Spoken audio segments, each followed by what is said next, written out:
Intake is one of the most integral parts of the food pantry.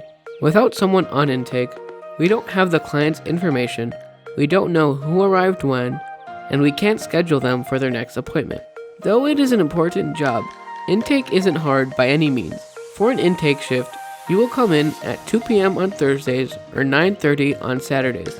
While interns will usually take care of call reminders on Thursdays, on Saturdays, it is up to the person in intake to do the call reminders.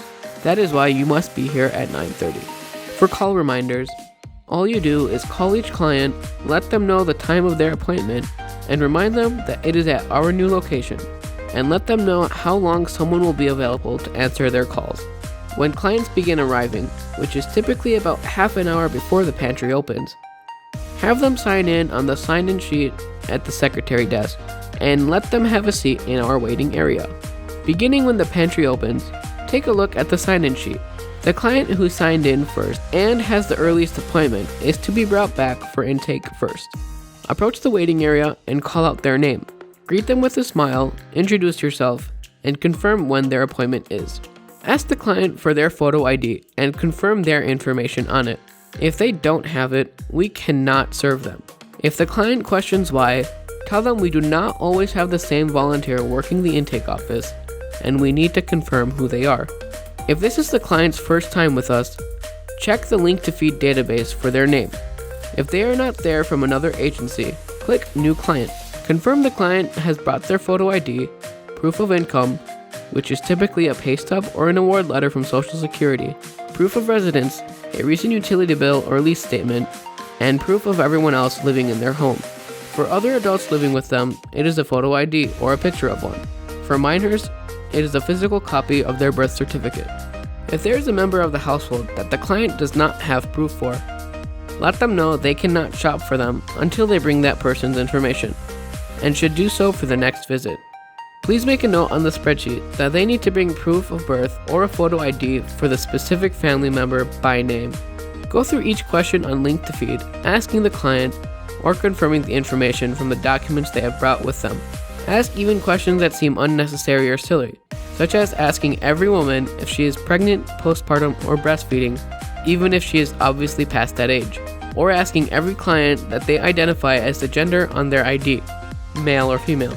Sometimes silly questions can help lighten the mood and put clients at ease. At the end of the Link to Feed page, under the Services tab, you will find the client's ID in the top right corner. Open the Telegram program and type this number into the messages to be sent to checkout. The message should include their Link to Feed ID, their client's first and last name, the time of their appointment, and the number of adults and children in their home, and then send it. Next, you will schedule the client's next appointment.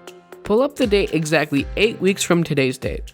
If all appointments for that day are filled, either go to the next appointment day available or the appointments the following week, depending on which day of the week they prefer. We try to schedule 4 to 5 appointments every half-hour block.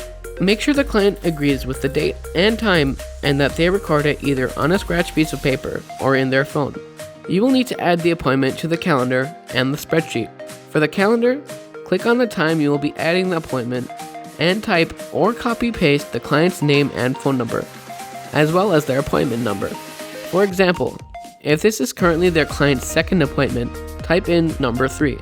For the spreadsheet, simply type in the date and time of the next appointment in the correct column.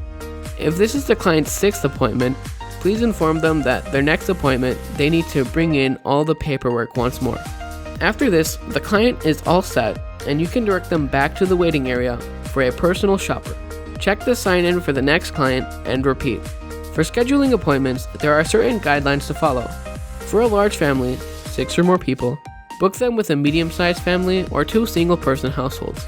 On the calendar, their appointment must list how many people are in the family and must be colored red. Also, avoid booking 2 first-time clients in the same time slot. Their appointments must be colored green. Large families that are also first-time clients must be colored blue. If a client calls and reschedules or does not show up for their appointment, you need to highlight their missed appointment in yellow on the spreadsheet under the correct appointment column. In the notes section, add an S for no-show or R for reschedule, the date they missed, and the number of the appointment. On the calendar, change the appointment to yellow and add an S to the front of the name. One last thing to note, as per the hours of the food pantry, appointments are scheduled from 2:30 to 5:30 p.m. on Thursdays and 11 a.m. to 3 p.m. on Saturdays. This is also roughly when your shift will start and end, so please plan accordingly. Thank you for volunteering your time to aid thousands of Oakland County families and all of us here at Oakland Hope.